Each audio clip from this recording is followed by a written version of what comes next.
Which running backs can you really trust to get you to that championship? Let's find out. Welcome back, Endgame community. I'm Pierre. He is Chris. We're here to break down running backs for Week 17. Who are the guys that you must start and who do you want no part of? There are still some guys you can count on regardless of matchup. These are the ones that you definitely are going to start. Austin Eckler, Saquon Barkley, Christian McCaffrey, Josh Jacobs, Kenneth Walker, Dalvin Cook, and Derrick Henry if he plays. All right, Chris, the first game is, of course, a Thursday night matchup, and we just talked about Derrick Henry. It's the Titans at home taking on the Cowboys. There's legit concern now all of a sudden that Henry doesn't play just when you need him the most. So before we get to that side of the ball, let's start with the Cowboys. Tony Pollard has been great for the most part, slowed down a little bit after last week, not a huge output. Can you trust him against a pretty good Tennessee run defense? That's the thing. This is a really tough matchup. I mean, Pollard may be a little more immune to the matchup because he does catch passes, but you can't be as excited about him as you normally are. But still, I don't see how you can be in your fantasy championship benching Tony Pollard. Even in a tough matchup, I think you still got to roll with him.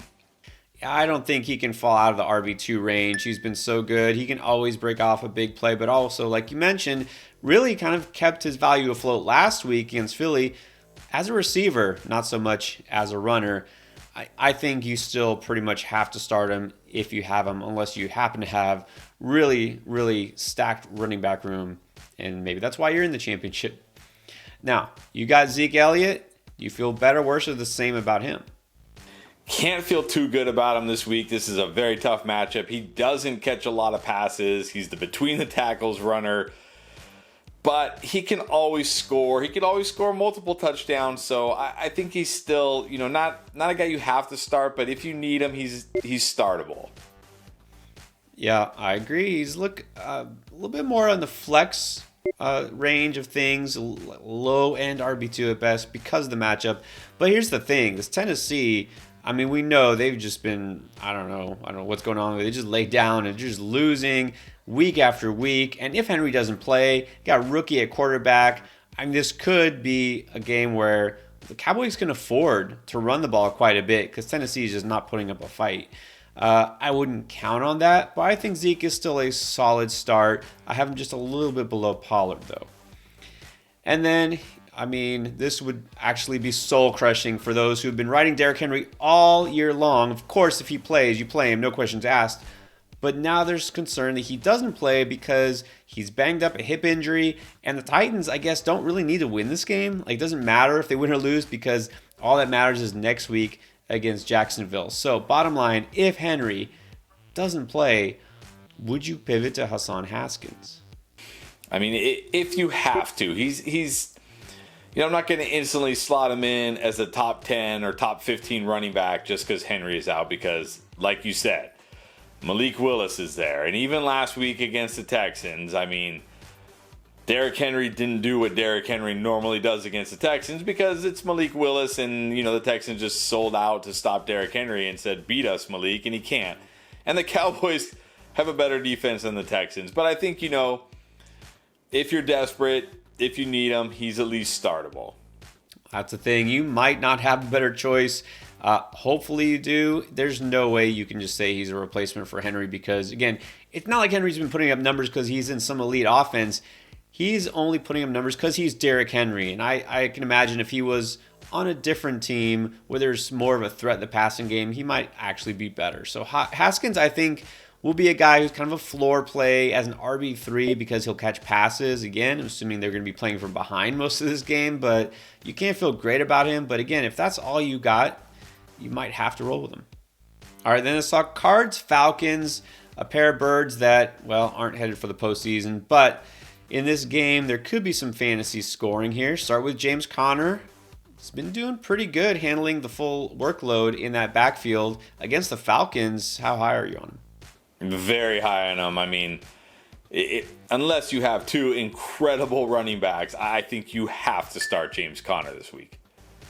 Yeah, I'm going to agree. James Conner, very good. Look, Tampa Bay, run defense isn't what it used to be earlier in the season, but still, even against a pretty good defense in a low scoring game with a third string quarterback, Conner put up 79 yards and a touchdown. I think he can do better against the Falcons by far. So, really strong, almost a must start if you have him. And now, here's a guy I've been talking about for a couple of weeks. Hopefully, you added him because this is the week that possibly Tyler Algier leads you to a trophy. That's how good I feel about him. Look, if I have Tyler Algier, I'm starting him, no questions asked. You think I'm too high on him? No, same. I mean, obviously, unless you have like two of those stud running backs. But yes, in almost every case, you have Tyler Algier in this matchup. He's completely taken over this backfield. He even caught passes last week. You got to start Tyler Algier. Yeah, he was in a really tough spot, still did pretty well, and I think he's just going to smash this week. Talk about him again in the waiver wire video, but also in some of our other videos this week, so you'll hear more of my thoughts behind that. And like you said, he's kind of taken over. Cordero Patterson, only 8 carries last week. Well, we haven't been crazy about him anyways. Do you think he does anything, though, because of the matchup? No, I wouldn't even start him over Hassan Haskins this week if Derrick Henry is out. Just nothing. Like, you need a touchdown just to get you anything here. I'm not starting Cordero Patterson. No, I mean, you have to chase volume to some extent. Like you said, if Haskins is the guy, you know he should get at least 15 touches. Patterson's not even getting that, so I agree. I think he's unstartable. Steelers at Ravens, 2 run-heavy teams. Well, how does Najee do? Again, what talked about with Algier on the road in Baltimore, not a great spot. Do you think Najee is still playable? I definitely think he's playable. Don't love him as much this week as I did last week. But what's nice to see is he's getting involved in the passing game again. He's getting elite level usage. This is a very tough matchup, but still, I mean, he's still a solid RB2. He's a good start this week. Yeah, I can't say I feel a huge game coming from him. Look, I thought he would do better than he did last week in a good spot with the Raiders. I think he's really low end RB2. I kind of have him and Zeke pretty close in terms of rankings right now. I might push Najee up a little bit more just because he does get more touches, but I think he's okay, and that's as much as I can say about him this week. J.K. Dobbins, well, he did not go off last week, and now he's going against a really tough Steelers defense. Is this the time to sit him? I think so. I mean, this is the toughest matchup he's had since he's been back. He's only getting about 12 touches a game. You want to do it? Go for it. Yeah, I'm going to be out too. And again, not because he, has had any more injury concerns, but they did scale down on his workload. Gus Edwards is still involved. This Steelers defense has been really good. So Dobbins, he's playable in a standard league, but in PPR, I think you can do better. And what about Gus Edwards? I mean, I guess I don't think I can feel too much better about him than Dobbins. Nah, they basically get the same number of touches, and it's 12 or 13, and that's it. And they're all just runs. There's no pass catching here. Not starting Gus Edwards. Yeah, and again, with this offense in general, just not a lot of touchdown upside unless they break off a big run. Steelers have been really good at stopping the run. I'm out on Gus Edwards. Bears at the Lions. Detroit still fighting to try to make the playoffs, and now they get to go home to face Chicago, who's 3-12. So let's start with the Bears side. David Montgomery, still the guy there. Khalil Herbert really didn't get that much involved with only 6 carries last week. So is Monty a strong start against Detroit? I mean, I'd like to say yes. For a while there, it looked like Detroit had this incredible run defense, and then Carolina ran all over them last week. So you never know with Montgomery, right? And he gets the volume, he gets some catches, but he really, needs touchdowns to have tremendous upside. But I think he's still a solid start this week. I think it's a solid start. I mean, like you said, Detroit run defense has now suddenly not looked very dominant. It got ran over by Carolina. And Monty does catch passes. And look, Chicago just doesn't have a lot of options, really. They're going to have to give Monty a fair amount of work. My only concern might be if Herbert was now back in the mix as like a 1B type, but he really wasn't. He didn't even look that sharp when he did carry the ball. So I think Monty's still a solid RB2 in this game. And now on the Detroit side, here's the question that has haunted us all season long. how do we feel about DeAndre Swift? Not good. I mean, how can you feel good? On the plus side, he played over 50% of the snaps. On the downside, he barely got the ball. Yeah, I don't know. I mean, can't start DeAndre Swift this week. I can't do it. Even against the Bears, I can't do it. I mean, not injured, supposedly. At home, against Chicago's run defense, this should be the week where Swift helps you to win a championship, but I can't do it. I can't trust him in my lineup over another running back with more upside. Justin Jackson's still involved. Jamal Williams, of course, is still churning out those 2-3 yards to carry, getting the touchdowns. I wish I could, but I can't trust DeAndre Swift this week. And then speaking of Jamal Williams, I mean, definitely has some scoring upside in this game, but do you put him in your lineup if the trophy's on the line? No way. I've said no to Jamal Williams for like 4 straight weeks, and I don't think he's scored even 4 fantasy points in any of those weeks. 4. Even with a touchdown, I say this every week. Even with a touchdown, you're getting 9 or 10 points. Like, this is championship week. I hope you have better options than Jamal Williams. Not doing it. Yeah, again, only if it's a standard league and only if you really don't have 2 better running backs. So probably you're saying no to Jamal Williams. Jags taking on the Texans. Well, only one guy to talk about here. That's Travis Etienne. Been more effective lately. And now he gets that Houston run defense, which hasn't been as terrible, but I mean, it's Houston. Yeah, you got to start Travis Etienne this week. I mean, he's looked good the last 2 weeks. I know the touchdowns haven't been there, but he still gives you a very high weekly floor. And in this matchup, maybe it happens on the ground, a touchdown that is. I think you got to start him. Yeah, the matchup begs it. He's a guy you know pretty much owns that backfield. I still feel like he hasn't quite reached his potential because they don't throw it to him as much as they should. He's such a good receiver out of the backfield. They just don't throw it to him that much for whatever reason. The touchdowns, like you said, aren't there. They're throwing it so much. But still, I think the volume is enough here. You have to start Etienne. Colts taking on the Giants. I guess it's the Zach Moss show now. Got all the run pretty much on Monday night. Didn't look too bad either. Do you feel like he's startable against this pretty weak Giants run defense? I mean, they are weak, but so are the Chargers. And this offense, I mean, whether it's Nick Foles, Sam Ehlinger, it's a joke. Very little upside here. I mean, I guess you could do worse if you're absolutely desperate, but just a low floor play, no ceiling. I'm going to sit Zach Moss. Look, I've learned my lesson. I just want nothing to do with this Colts offense. I don't know why. All of a sudden, it's the Moss show. I wouldn't be surprised next week. They're like, hey, let's see if Jordan Wilkins can handle 30 carries. Look, I'm not doing it. I'm saying no to Zach Moss.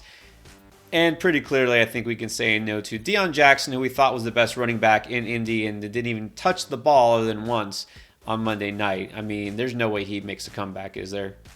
No, you're starting Deion Jackson. You're like, I don't know what you're asking for. You're asking for a loss. No chance. Broncos will be taking on the Chiefs. Now, if you remember, a couple weeks ago, they somehow put up a ton of points against Kansas City, mainly through the air. But let's talk about the ground game here. We got Latavius Murray. He's still the lead back. How do you feel about him? I never feel good about him. I know, week 15 he went off and everybody was like, oh, Latavius Murray. And then last week he did nothing. You want to do it, go for it. I'm not. No, I'm definitely not doing it. And again, just because what happened a couple weeks ago, you think the Broncos are going to keep it close. Are you sure? Are you going to bet your fantasy championship on the line with Latavius Murray in your lineup on it? I'm not. No to Latavius Murray. And then the Chiefs backfield, which now has become confusing as well. Start with Isaiah Pacheco, still the lead back. Has been just kind of okay, but not smashed, despite being in smashed spots lately. Do you think he does anything against the Broncos? Well, I mean, it depends. Which Broncos do we get? Do we get the Broncos we saw on Christmas who literally have quit on the season, even on defense? I mean, that defense put up no fight against the Rams, allowed Cam Akers 3 touchdowns. Or do we see the defense we've seen all year? Pacheco is what he is, right? He's another guy. He's like slightly ahead of Jamal to me because he'll at least get you some yards and a decent floor even without a touchdown, but really no upside. So if you absolutely need him, sure, but it doesn't really excite me. Yeah, I feel like I was a little overly optimistic on him in the last couple of weeks, and he's been fine, but again, he's kind of one of those players a little better in real life than in fantasy. The pass catching isn't there, and they just spread the ball out so much. I'm going to have to say no to Pacheco. I have him maybe like slightly ahead of Jamal Williams, but again, if you're in a PPR league, I'm probably going to look elsewhere. Now, Jerick McKinnon, who of course had been just destroying for 2 weeks in a row. Look, he found the end zone, but then of course kind of fell back to earth last week. Do we take a chance on him in week 17? That's the thing. You're taking a chance. I think as like an upside flex play, he's fine because he does catch some passes, and we've seen it in this offense. He's an explosive guy. He doesn't need a ton of touches. He can rip off a long run or a long catch at any moment, but nothing more than just an upside flex play. Well, I think it's interesting because even though, again, his yardage and his usage was way down last week compared to the previous 2 weeks, this Denver defense is what intrigues me because they're a good defense. But like you said, if they quit like they did last week, and look, a new head coach, will that mean that they're fired up and inspired? Or is it just like, look, the season's over, we don't care anymore? If they just lay down again, McKinnon could be a good play. But even if they do put up a fight, no, this defense is really good against wide receivers. If they're taking out the receivers for Kansas City, we might see a bunch of dump offs and checkdowns to McKinnon again.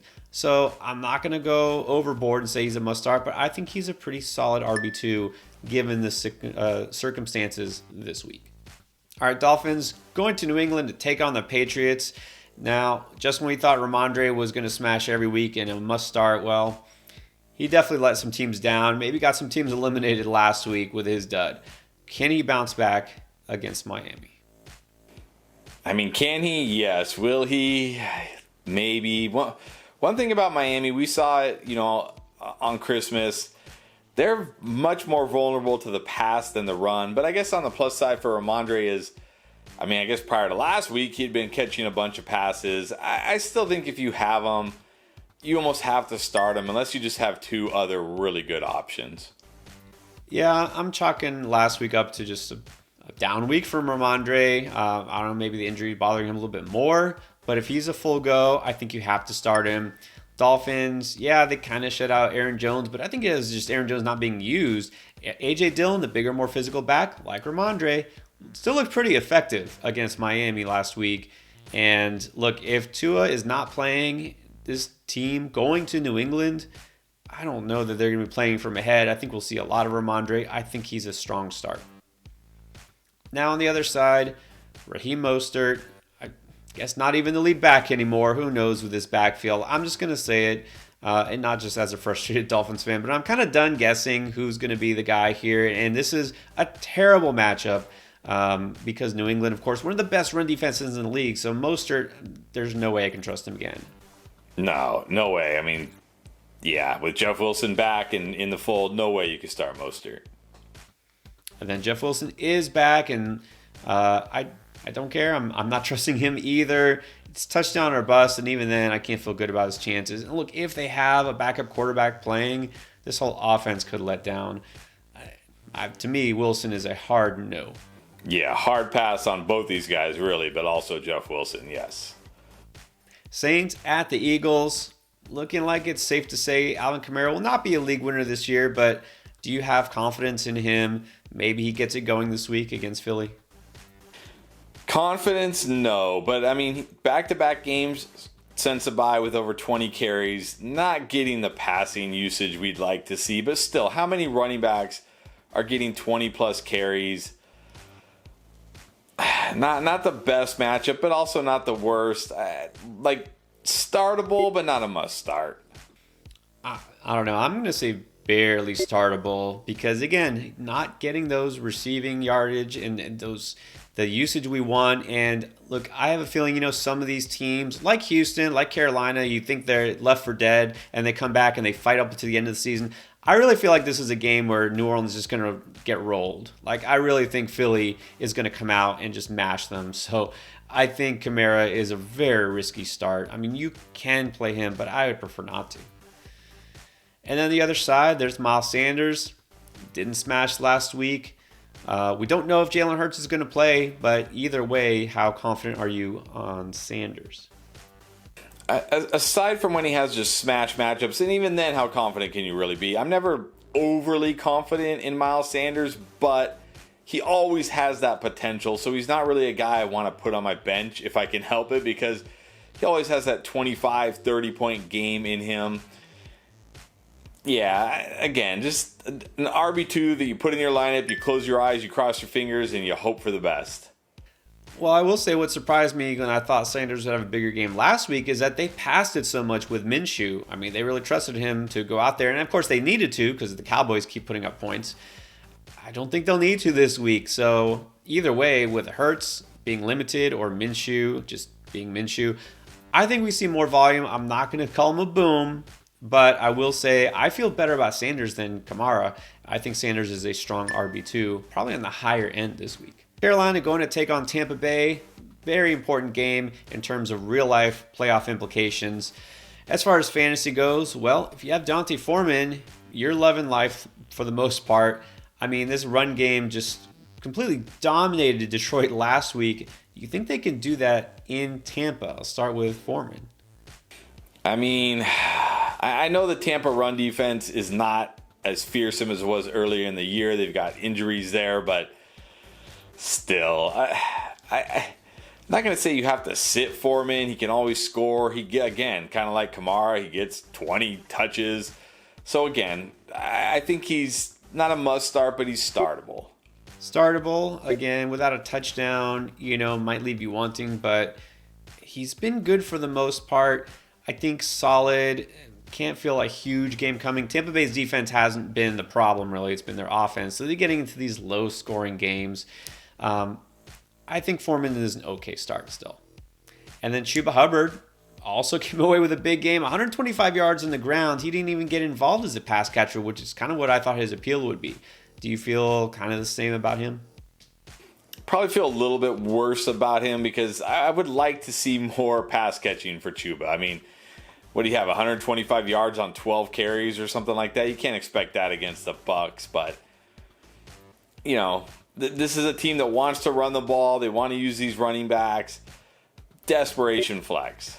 I think I'm probably a little higher on him because I know he's been really good since coming back from injury. I can't feel great in this matchup. But again, I didn't feel great about him last week, and look what he did.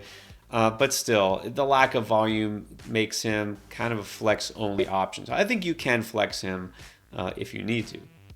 And then let's talk Leonard Fournette. I mean, doing his best to prove us wrong, that's for sure. Had a big game, came out and said, and then he deleted it, saying that he's been playing through injury all season. So, does Leonard give it all he's got to get you the championship trophy in Week 17? I mean, he'll give it all he's got. It was really weird. He got so much run in that game, like out of nowhere. So, yeah, I think if you got Fournette, you got to just roll with him and take whatever he gives you. Yeah, I agree. I mean, he's getting a ton of receptions, and they went back to that old offense where just dump it off and give it to the running backs every time, not throwing it to guys like Mike Evans. So you got to feel pretty good about Fournette, and it seems like, look, Tampa Bay is desperate. They have to win, right? If they lose to Carolina, all of a sudden they might be out of the playoff picture. I think they're going to use a lot of Fournette this week, so not an absolute no-brainer, but I think he's a solid start because he's going to get the volume. And then there's Rachaad White. At least, is he a decent floor play? I don't know. I think I have to put him in the desperation flex category. I know he had a nice game. He scored that touchdown, but man, if they're gonna lean on Leonard Fournette like this, that's not good for White. I'm gonna put him more as like a desperation flex. Yeah, he's always somebody you could flex. You got to feel at least okay about the fact he'll get a few catches, has some touchdown upside, but don't know that this will necessarily be a high enough scoring game. I feel better about Fournette, obviously, so I'll put him in the same category as you, desperation flex. Browns taking on the Commanders. Nick Chubb, no longer an auto start. I mean, Chris, he has kind of let us down lately along with the whole Browns offense. Do you feel like it's just going to be a disappointing end to his season here in Washington? I mean, on paper, it should be because this is one of the toughest run defenses you could be facing. The Browns have 3 touchdowns total with Deshaun Watson so far. This offense has gotten worse with Deshaun Watson. Now they got to go on the road, face a really good defense. Look, Chubb can always score. He's still a guy that can get you 100 yards on the ground, but not really catching passes. But it would be very hard for me to sit Nick Chubb. I still think you got to roll with him. Yeah, that's the thing. He's one of those guys you can never get too far down on. He can always, break a big play, score a touchdown, although they're not doing that too much these days. Not a great start, but definitely a guy you should consider starting in most leagues. And then there's Brian Robinson. I mean, this is a pretty good matchup considering it's the Browns' run defense. Yeah, really like Brian Robinson this week. I will talk about him more in a later video, but if you got Brian Robinson, I mean, not a guy you have to start over studs, but definitely a good start this week. Yeah, I'm going to agree there too. Brian Robinson in a good spot. One of these guys that might kind of be a waiver wire savior late in your season. And then what about Antonio Gibson? Yeah, even in a good matchup like this, you can't feel good about him. He's not getting a lot of work. He catches a few passes, but that's really it. Got to sit Antonio Gibson. Yeah, I'm going to sit Antonio Gibson too. I think this will be more of a Robinson game based on game flow. So Gibson, I'm going to do better. Jets taking on the Seahawks. Well, it's still Bam Knight, I guess, as the lead running back here for the Jets. Has been banged up on the road in Seattle. How do you feel? Well, Mike White is back, so that definitely helps. This is a really good matchup too. Look, not a ton of upside here for Bam Knight. Really needs a touchdown. But because of the matchup and because it's Mike White again, I think he's startable. Well, that's the thing. And then a lot of people will just forget about him and say, he had his 15 minutes, in the spotlight. Now he's done. Not so fast. Remember, Seattle has been terrible against opposing running backs lately. By lately, I mean the last half of the season. And, maybe this offense gets kickstarted with return of White. So I can't get too far ahead of myself and say you really have to start him, but I think he at least approaches RB2 territory. Vikings take it on the Packers. Well, Aaron Jones let us all down last week. Concerns that maybe he's not 100%. Can you roll with him against Minnesota? Man, I don't know. This is a good matchup, but you got to really wonder. Because every week, right, he starts the week off limited, and then they're like, he's fine, and then he barely touches the ball. We've seen A.J. Dillon getting more and more involved. This is a defense that you can throw all over. I'm not going to say you have to sit Aaron Jones, but barely startable to me. He's one of those guys that's just so hard to keep on the bench if he's playing. And again, this could be a very high-scoring game. I mean, yeah, the fact that they're now suddenly giving the ball to A.J. Dillon so much has to be concerning. So unless you happen to have a guy who does have a lot more tangible upside, like an Algier, somebody like that, you're probably going with Aaron Jones still. And then what about A.J. Dillon? I mean, he's scoring, he's getting the ball. How high are you on him? I mean, you got to feel pretty good about him, but he doesn't give you a ton without touchdowns. That's the thing. He's on a crazy touchdown run right now. And against the Vikings, I guess that could continue. So I would say A.J. Dillon, like a flex start. I think it's fair to put him kind of like the higher end of the RB3 range, which most leagues, that means that you're flexing him. Prefer him really in half PPR or non-PPR leagues, but he's been producing points. This is a game that should be high scoring. I think he'll be part of it, so I think he's a solid flex play. And then the Battle of Los Angeles, we got the Rams at the Chargers. Let's talk about Cam Akers, shall we? I mean, better late than never. Coming on with a monster game. Helped some teams win if you did have him in your lineup. 3 touchdowns, 123 yards just on the ground. And now he gets the Chargers. Is this almost too good to be true? It might be because the Chargers look like they're going to be getting Joey Bosa back. Not official, but he is going to practice this week. They have been getting better against the run. The Chargers, unlike the Broncos, are playing, need to win, are not going to quit on this game. But still, getting the usage he's getting, with the running back landscape, I think he's at least startable. Definitely will say he's startable. And look, here's the thing. Ever since they released Darrell Henderson and Akers officially became the starter again, he's averaging 4.5 yards per carry. So it's not just that he's been scoring touchdowns. He's actually running the ball pretty well. So it wasn't just this past week where he's been effective. And look, at least they have a threat of a passing game, I guess, with Baker Mayfield. So I think Cam Akers, I put him in the RB2 range this week. And then the final game of the week is going to be the one everyone's waiting for, Bills at Bengals. So let's talk about James Cook. I mean, it's amazing how all of a sudden James Cook and Devin Singletary both put up big games at the same time. Are you buying into this? Not really. I mean, we had like some weather in that game. It was the Bears, like they knew they could run on them. This is the Bengals. This should be, you never know how these things go, but this should be an absolute shootout. I'm guessing both these quarterbacks are going to have huge days. All these receivers are going to have huge days. Yeah, desperation flex at best. Yeah, I mean, you look at the final score there. It wasn't a blowout really until the second half, but they did not need to pass the ball a lot. Stephon Diggs did nothing. Both running backs just kept getting fed the ball. I don't think we can count on that against the Bengals here, especially in Cincinnati. So Cook, again, just a high-risk flex play. And then Devin Singletary, I will say I feel a little better about, but not much. So again, to me, just a risky flex. Yeah, I definitely feel better about him than James Cook, but like you said, more of a flex play. And then, what about Joe Mixon? Again, we're not calling him an auto start. They're at home. They're playing Buffalo, who hasn't been a dominant run defense, but where do you see Mixon? Yeah, I think if you got Mixon, you still got to roll him out for the most part. He's still getting targeted quite a bit, which is nice. I mean, I want to say he always has a chance to score, but it feels like almost like the Chiefs. Every time they get near the goal line, they just throw the ball for a touchdown. But still, I think if you got Mixon, you're starting him. Well, and that's the thing, you're in a PPR league, like you said, getting the ball as a receiver. And, it didn't feel great about him last week against New England's run defense and wasn't great running the ball, but he caught a ton of passes. And he's probably still going to do that again. And he might have to in this game. So I think he's got that floor. I think he's pretty much a must start. All right, now you know which running back should be in or out of your lineup for Week 17. You need to get it right if you want to take home that championship trophy.